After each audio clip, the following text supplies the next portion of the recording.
ప్లేస్లో chest loose అనేది mark చేసుకోవాలి. ఇక్కడ చెస్ట్ లూజు 35. 35లో 4వ భాగం 8 ముప్పావు. తర్వాత నడుము దగ్గర ఎంతైతే ఖర్చు మార్కింగ్ తీసుకుంటామో పై వైపును కూడా అంతే తీసుకోవాలి.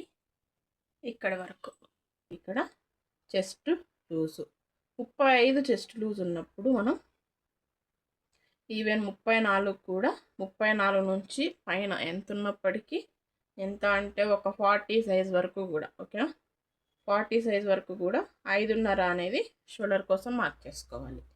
34 కూడా షోల్డర్స్ అనేవి బ్రాడ్గా ఉన్నాయనుకుంటే మాత్రమే 5.5 తీసుకోండి. లేదు కొంచెం ఏటవాలుగా ఉన్నాయనుకుంటే మాత్రం 5.5 తీసుకోవాలి. ఓకేనా, ఇక్కడ నుంచి ముందుకి అంటే 30, 31, 32 ఇలా ఎంత ఉన్నప్పటికీ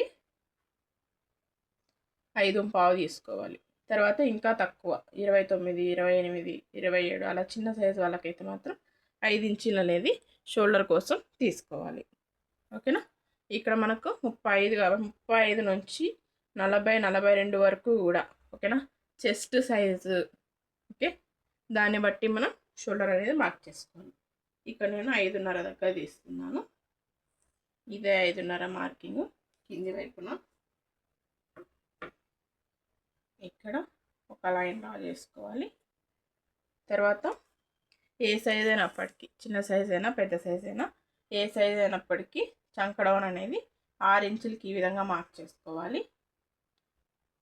ఇది మనకి పర్ఫెక్ట్ అయితే కాదు, ఒకసారి చెక్ చేసుకోవాలి. ఓకేనా, నార్మల్గా అయితే 6 ఇంచెస్కి ఈ విధంగా మార్క్ చేసుకోండి. తర్వాత ఈ కార్నర్ నుంచి ఏ సైజ్కైనా 1 ఇంచ్ బ్యాక్ పార్ట్ చంక రౌండ్ డ్రా చేసుకోవడం కోసం 1 ఇంచ్